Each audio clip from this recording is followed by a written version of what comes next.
रत्नाकराधौतपदां हिमालयकिरीटिनीं ब्रह्मराजर्षिरत्नाढ्यां वंदे भारतमातरम. नमस्कार श्रोते हो. भारतीय स्वातंत्र्याच्या अमृत महोत्सवी वर्षाच्या या कालखंडाला केवळ या एका वर्षालाच नाही तर येत्या संपूर्ण दशकाला आपण सगळे अमृतकाल असं संबोधतो आहोत. ब्रिटिशांच्या जुलमी राजवटीतून आपण स्वतंत्र झालो. राजकीय दृष्ट्या आपल्याला स्वातंत्र्य मिळालं आणि अशा पद्धतीनं मोगल आक्रांते, त्यानंतर आलेले अन्य आक्रांते, मग फ्रेंच, इंग्रज यांची आक्रमणं आणि एक राष्ट्र पारतंत्र्यामध्ये जाणं, या कालखंडाला आपल्या पूर्वजांनी पाहिलं. यातून मुक्त होण्यासाठी अनेक प्रकारचे संघर्ष वेगवेगळ्या पातळ्यांवर त्यांनी केले. आश्चर्य वाटावं अशी गोष्ट अशी होती की असा संघर्ष सत्तास्थानं ज्यांच्या हातामध्ये होती अशा संस्थानिकांनी, राजे रजवाड्यांनी तर केलाच, परंतु या सगळ्या परकीय आक्रांत्यांच्या साखळीतून मुक्त होण्यासाठी आपल्या देशातल्या सामान्य लोकांनी, जनजातींनी, मागासवर्गीय लोकांनी, श्रमिकांनी, मजुरांनी त्यांनीही संघर्ष केला. आणि त्याचबरोबर लेखक, कवी, विचारवंत यांनीही स्वातंत्र्याची आस भारतीयांच्या मनामध्ये जिवंत ठेवण्यासाठी आपल्या लेखणीला शस्त्र बनवलं. या सगळ्या बरोबरीनं आपल्याकडच्या आध्यात्मिक धारेमध्ये जे सुप्रतिष्ठित महापुरुष होते त्यांनीही या स्वातंत्र्य लढ्यासाठी केवळ राजकीयच नाही तर या प्रदीर्घ गुलामगिरीच्या जवळजवळ 1,500 वर्षांच्या तमसामधून बाहेर येण्यासाठी या देशाला एक आध्यात्मिक ऊर्जा देण्याचं सुद्धा काम केलं. अशा सगळ्या प्रयत्नातून 1947 साली आपण स्वतंत्र झालो. राजकीयदृष्ट्या स्वतंत्र झालो म्हणून 15 ऑगस्ट या दिवसाचं आपल्या समाज जीवनामध्ये एक विशिष्ट स्थान आहेच. त्याचा एक आनंद पण आहे आणि तो आनंद आपण दरवर्षी साजरा करत असतो. एकमेकांना स्वातंत्र्याच्या शुभेच्छाही देत असतो आणि मग या स्वातंत्र्यामध्ये आपल्याला काय काय प्राप्त झालं यांनी आपण स्वतःला गौरवान्वितही समजत असतो. प्रतिवर्षी असं आपण करत आलो आणि ह्या स्वातंत्र्याच्या आनंदोत्सवाच्या पर्वाला 75 वर्ष पूर्ण झाली तेव्हा एका अमृतकालाला आपण सुरुवात केली असं म्हणतो. नेमकं केवळ राजकीयदृष्ट्या आपण स्वतंत्र होणं हेच सगळ्या भारतीय स्वातंत्र्य समराचं ध्येय होतं का?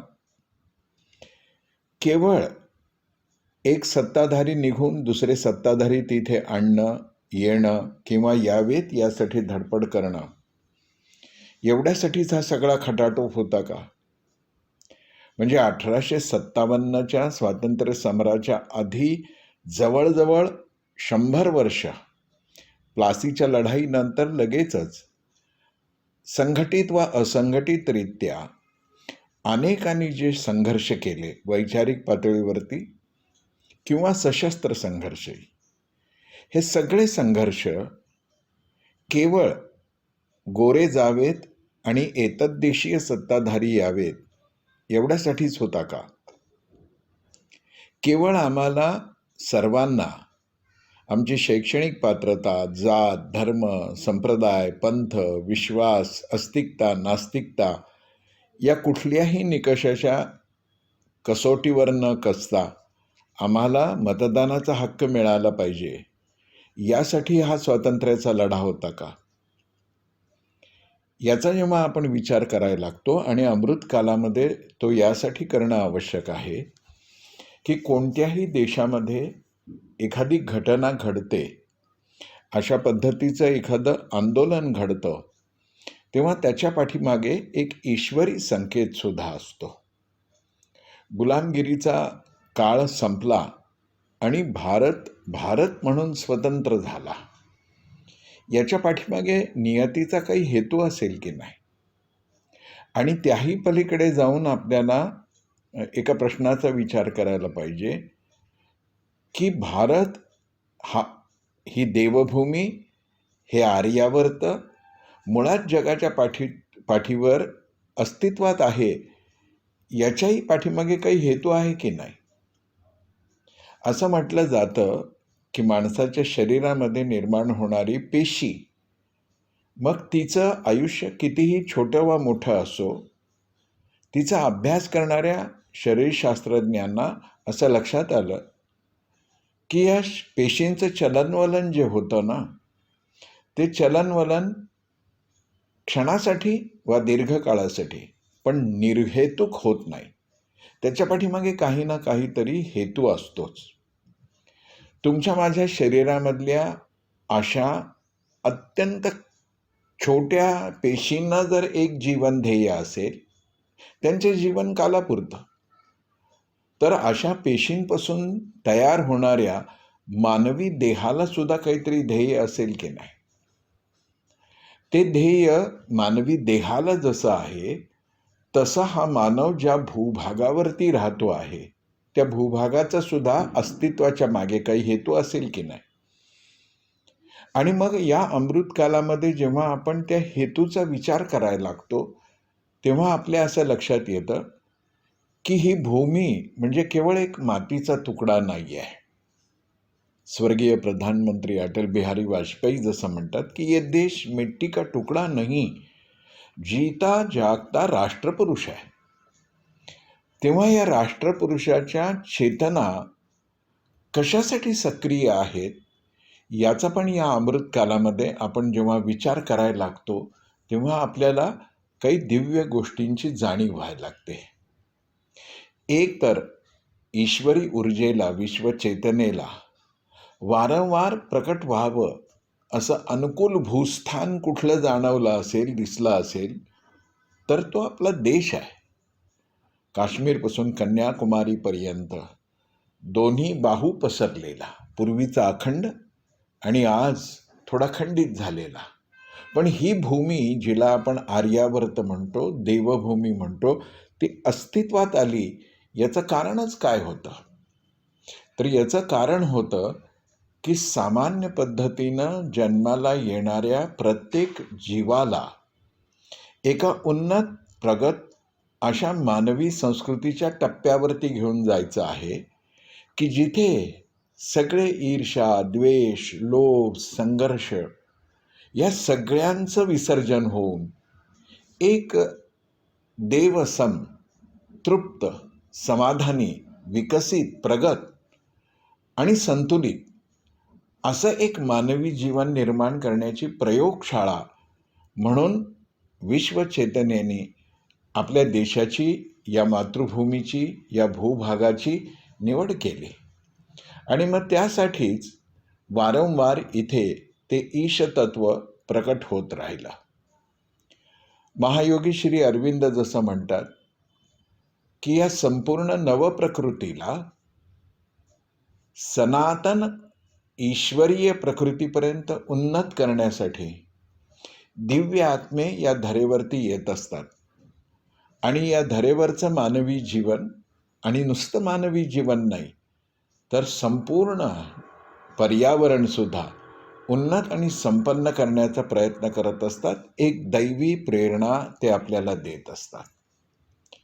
अशा भूमीवरती जन्मलेल्या तुमच्या माझ्यासारख्या असंख्य लोकांना पारतंत्र्य, कोणत्याही पातळीवरचं पारतंत्र्य मान्य होणं शक्य नाही. संघर्षाचा काळ लहान मोठा असू शकतो, पण संघर्षाची इच्छा आणि संघर्षाचा प्रयत्न अखंडपणाने चालू असतो, कधी प्रकट, कधी अप्रकट रूपात. तसे एका राजकीय स्वातंत्र्यासाठी आपण केवळ स्वतंत्र व्हायची इच्छा बाळगून होतो असं नाही, तर गुलामीत राहणं हेच मनुष्यत्वाच्या विरुद्धचं कृत्य आहे. म्हणून लोकमान्य टिळकांचा शब्द वापरायचा किंवा विधान उसनं घ्यायचं, तर स्वराज्य हा माझा जन्मसिद्ध हक्क आहे. मी माणूस आहे, तर मी स्वतंत्रच असलं पाहिजे. पण स्वतंत्र कशासाठी? तर माझ्या ऐंद्रिय भोगांच्या पूर्तीसाठी नाही, तर ज्या एका विशिष्ट हेतूनी परमेश्वरांनी ही धरा अशा पद्धतीनं प्रकट केली, तिच्यावर सदैव कृपेचा वर्षाव केला, त्या भूमीत मी देहधारी म्हणून प्राप्त झालो आहे. तर माझं स्वातंत्र्य त्या विश्वचेतनेच्या ध्येयाला पूर्ण करण्यासाठी मला हवं आहे. आणि मग अशा स्वातंत्र्याच्या आड काय काय येतं आहे? तर भोगवादी पाश्चात्य संस्कृती येते आहे, आत्यंतिक आर्थिक विचारच हवी झालेली डावी विचारसरणी येते आहे, किंबहुना कोणत्याही मानवी मूल्यांना न मानणारी अशी एखादी भोगवादी विचारसरणी येते आहे. त्याच्या विरोधात मला उभं राहायचं आहे. त्याच्यासाठी मला शक्ती हवी आहे. त्याच्यासाठी मी स्वतंत्र असलं पाहिजे. आणि हे स्वातंत्र्य भारतीय संस्कृतीशी सम्यक सुसंगत असलं पाहिजे. चिंतनाचा दुसरा पैलू येतो या अमृत काळामध्ये, जो आपण विचारात घेतला पाहिजे, की जर केवळ राजकीय स्वातंत्र्य मिळवण्यासाठीच तो संघर्ष नव्हता, तर ज्या एका सांस्कृतिक स्वातंत्र्यासाठी, आध्यात्मिक स्वातंत्र्यासाठी मी हे स्वातंत्र्य मिळवायचा प्रयत्न करतो आहे. कारण गुलामीमध्ये मला जेत्यांच्या इच्छेनुसार शिकावं लागतं, जेत्यांच्या जीवनशैलीला शरणागत व्हावं लागतं आणि जगावं लागतं. जेत्यांच्या अनेक गोष्टी जेत्यांच्या मला स्वीकाराव्या लागतात, आवडो किंवा न आवडो. आणि त्यात माझी मूळ सनातन संस्कृती, सांस्कृतिक मूल्य, आध्यात्मिक मूल्य नाहीशी होतात. आणि विशेष करून भारतीय सांस्कृतिक आध्यात्मिक मूल्य नाहीशी होण्याचा अर्थ असा आहे की विश्वाचं कल्याण होणं. आणि म्हणून मला जे स्वातंत्र्य हवं होतं, मला जे स्वतंत्र होण्याची तीव्र इच्छा होती, त्याच्या पाठीमागचं हे कारण होतं की मला ह्या दुसऱ्याही गोष्टींमध्ये प्रगती करता आली पाहिजे, विकसित होता आलं पाहिजे, खऱ्या अर्थाने जागृत होता आलं पाहिजे. कारण जोपर्यंत या दिव्य भूमीवरचा माणूस जागृत होत नाही, तोपर्यंत कोणाला पटो किंवा न पटो, विश्वकल्याणाची यात्रा सुरू होत नाही. हिंदू जगे तो विश्व जगेगा. आणि मग असं जगणं म्हणजे पंचेंद्रिय, पंचकोश यांचा विकास करत करत करत जवळपास पशुसारख्या अवस्थेत जन्माला आलेले आपण प्रथमतः संपन्न माणूस होणं, आणि माणूसपणाचाही इतका अत्युच्च विकास आपल्याला करायचा आहे की आपल्याला ईश्वरत्वाचा अनुभव यावा, अशी मनुष्य निर्मितीची प्रक्रिया मला सर्व क्षेत्रात राबवता यावी. म्हणून मला हे स्वातंत्र्य हवं होतं, असा आपल्याला विचार करावा लागतो. स्वामी विवेकानंदांनी हे स्पष्ट केलं की आम्हाला हे ध्येय गाठायचं आहे. मतदानाचा हक्क मिळाला तर छानच आहे, आम्ही आमच्या इच्छेनुसार हिंडू फिरू शकतो, हे छानच आहे. आमच्याकडे अभिव्यक्त स्वातंत्र्य आहे, त्याचा कधीकधी गैरफायदाही घेतला जातो, हेही मान्य आहे. पण स्वामी विवेकानंद म्हणतात तसं या पलीकडचं एक ध्येय या तुमच्या माझ्या सनातन समाजाला प्राप्त झालेलं आहे, आणि ते म्हणजे एक पूर्ण, सशक्त, समर्थ, निर्भय आणि तरीही समर्पित वृत्तीचा माणूस निर्माण करणं. आणि म्हणूनच आपल्याला केवळ सुखाच्या, सुविधांच्या, सवलतींच्या अशा एका सुखवस्तू जीवनाच्या पाठीमागे न धावता या सनातन ध्येयाचं स्मरण ठेवलं पाहिजे. आणि त्या स्मरणाचा, त्या पुनर्जागरणाचा एक सुवर्णकाळ म्हणून या अमृत काळाकडं आपण पाहिलं पाहिजे. उत्तिष्ठत जाग्रत प्राप्य वरांनी बोधत. मग मला या संपूर्ण ध्येयाप्रत स्वतःला तयार करायचं असेल तर पहिल्यांदा उत्तिष्ठत, मला जागं व्हावं लागेल. आणि जागं झाल्यानंतर स्वतःला प्रश्न विचारावा लागेल की मी कोण आहे. मी एक रडका, स्वतःच्या इंद्रिय सुखासाठी धडपडणारा, की त्याहीपेक्षा एक समर्थ माणूस म्हणून मी उभं राहण्याची इच्छा बाळगतो आहो. मला जर ते ध्येय गाठायचं असेल तर उठलं पाहिजे, खऱ्या अर्थानं जागृत झालं पाहिजे, की मी या विश्वरचनेमध्ये एक विशिष्ट भूमिका घेऊन आलो आहे. विश्वाच्या कल्याणासाठी मला ती भूमिका पार पाडायची आहे. आणि म्हणून मी स्वतंत्र झालो. माझ्या देशामध्ये सगळ्या भौतिक जीवनातल्या सुविधा निर्माण झाल्या, त्या नाकारण्याचं कारण नाही. स्वामी विवेकानंद वारंवार असं म्हणत की पाश्चात्य देशांकडून आम्हाला विज्ञान घ्यायचं आहे, पण आम्ही नुसतेच घेत राहिलो तर आम्ही भिकारी होऊ ना, आम्ही केवळ याचक होऊ. स्वामीजी म्हणत की पाश्चात्यांकडून आम्हाला विज्ञान घ्यायचं आहे, पण पाश्चात्यांनाही आम्हाला काहीतरी द्यायचं आहे. कारण का देणारा घेणारा असा नातेसंबंध आम्हाला नको आहे. आम्ही समकक्ष समान पातळीवरचे आहोत आणि एकमेकांचे हात हाती घेऊन एका दिशेने निघालो आहोत. आणि मग जर आम्हाला पाश्चात्य जगताला काही द्यायचं असेल तर आमच्याकडे काय आहे? आमच्याकडे अध्यात्म.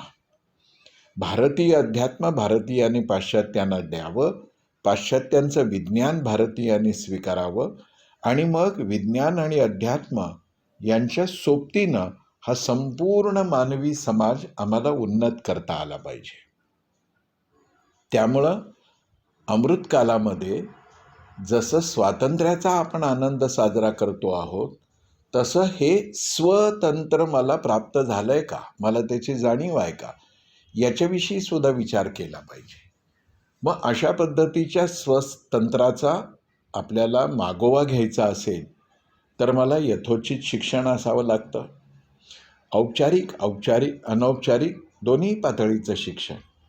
शालेय जीवनात प्राप्त होणारं लिहिण्या वाचण्याचं शिक्षण असो, किंवा संवेदनशील, समर्थ आणि समर्पित मनुष्य घडवणारं परिवारातलं संस्काराचं शिक्षण असो, दोन्हीच्याही बाबतीत मी शिक्षणाच्या पहिल्या पातळीवर हा शब्द वापरू आपण, दुसऱ्या पातळीवरती ज्ञानाच्या, आणि तिसऱ्या पातळीवरती आत्मज्ञानापर्यंत माझी ही शिक्षा प्रणाली मला विकसित केली पाहिजे.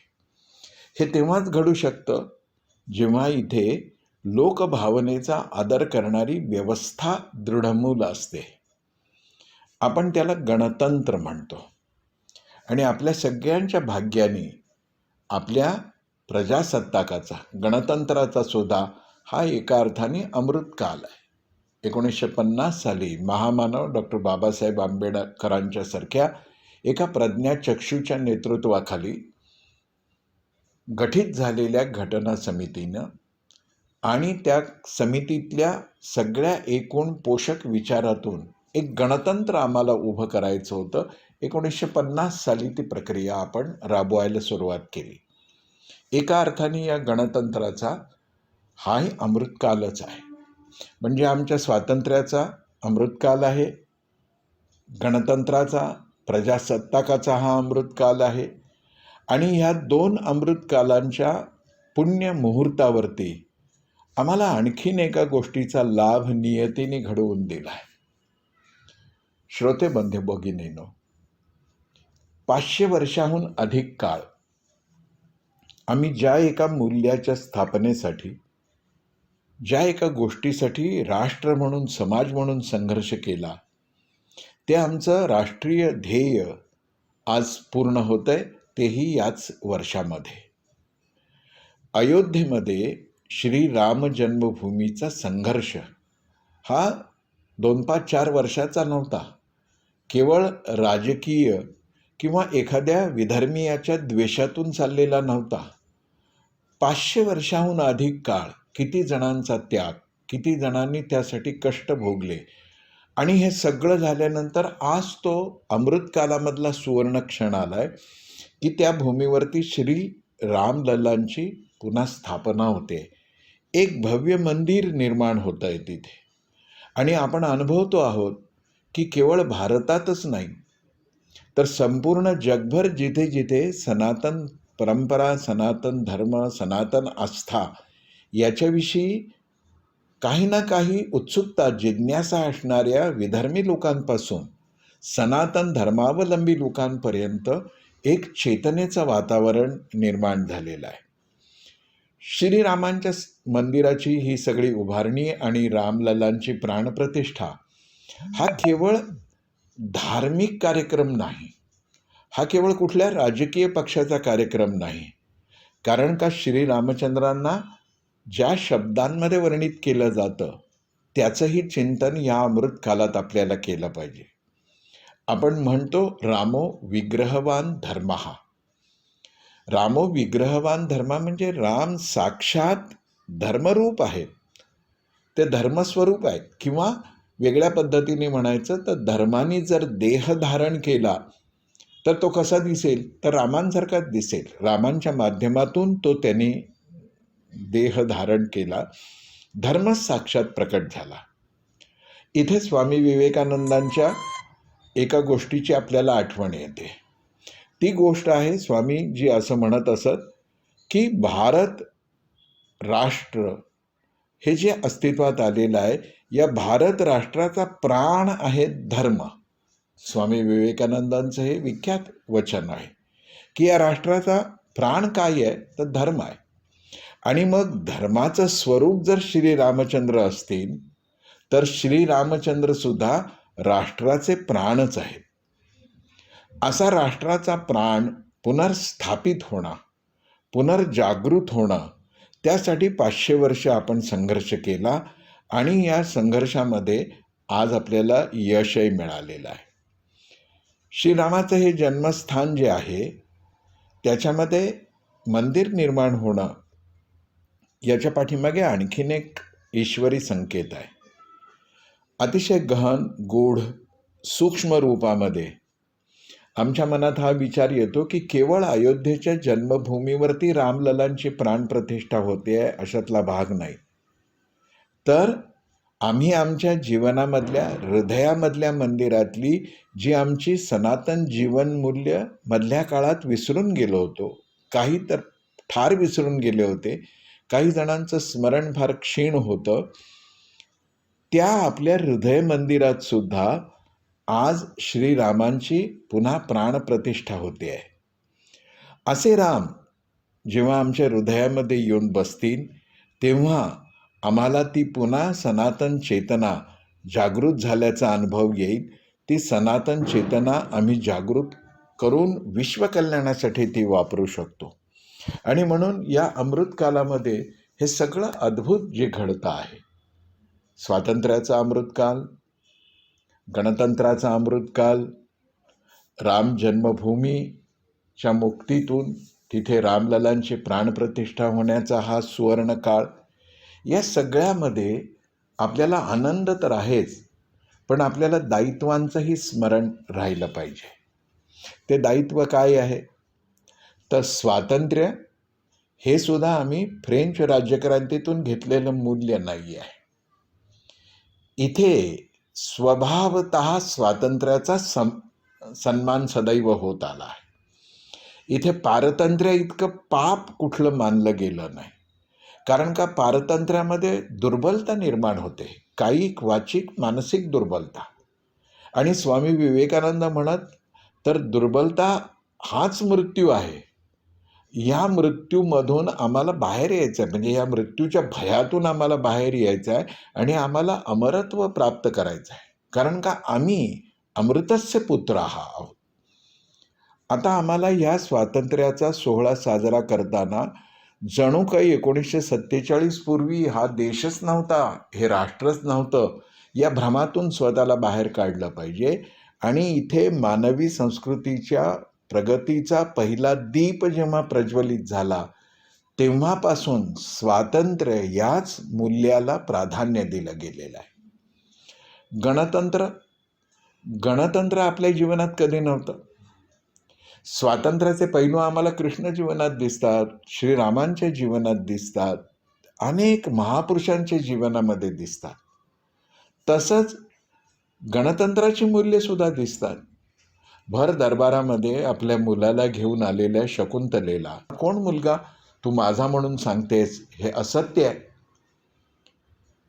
शकुंतला दरबारामध्ये आपली कैफियत मांडते आहे आणि ती मांडत असताना ज्या पद्धतीनं ती बोलते आहे त्या तिच्या सत्य तेजाने संपूर्ण दरबार प्रभावित झाला आहे. ऋषी, मंत्री, मुनी हे सगळेजण आणि जनप्रतिनिधी, जे तिथे बसलेले सामान्य लोकांचे प्रतिनिधी होते, ते सगळे मिळून भरताला सांगतायत की राजा, ही स्त्री बोलते आहे ते खरं आहे, तो हिचा स्वीकार कर.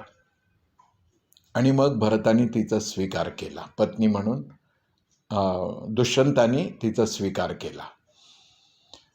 राजा दुष्यंताने स्वीकार केल्यानंतर एकांतामध्ये जेव्हा पहिल्यांदा या दोघांची भेट झाली, त्यावेळेला दुष्यंताने शकुंतलेला सांगितलं की तुला तर मी पहिल्यांदाच ओळखलं होतं, पण सर्वांसमोर तू आल्या आल्या मी तुझा स्वीकार केला असता आणि माझ्या दरबारी लोकांनी, जनतेने माझी पत्नी म्हणून तुला आणि म्हणून माझा पुत्र म्हणून भरताला स्वीकारलं नसतं, तर त्याला माझा उत्तराधिकारी मला करता आलं नसतं.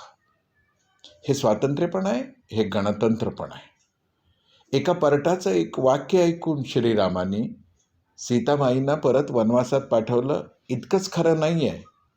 वाल्मिकी रामायणानुसार चौकाचौकामध्ये लोक कुजबुजत होते, बोलत होते आणि सीतामाईंच्या संबंधाने काही शंका व्यक्त करत होते. या सगळ्याचा विचार करून श्रीरामांनी सीतामाईंना परत वनवासात पाठवलं.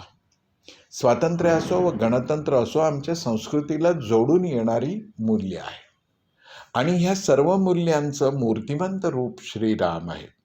आणि त्यामुळं आज श्रीरामांचं स्मरण करत असताना अयोध्येच्या निमित्तानं सर्व देशभर रामतत्व पुन्हा एकदा फुलू उमलू लागलेलं असताना आम्हाला हा विचार करायचा आहे की राष्ट्र, गणतंत्र आणि रामजीवन या त्रिवेणीच्या संगमामध्ये आज आम्हाला शुचिर्भूत व्हायचं आहे. आणि एकच संकल्प घेऊन शुचिर्भूत व्हायचं आहे की आम्हाला आमचा हा देश परम वैभवाला न्यायचा आहे, विश्वगुरुपदी बसवायचा आहे.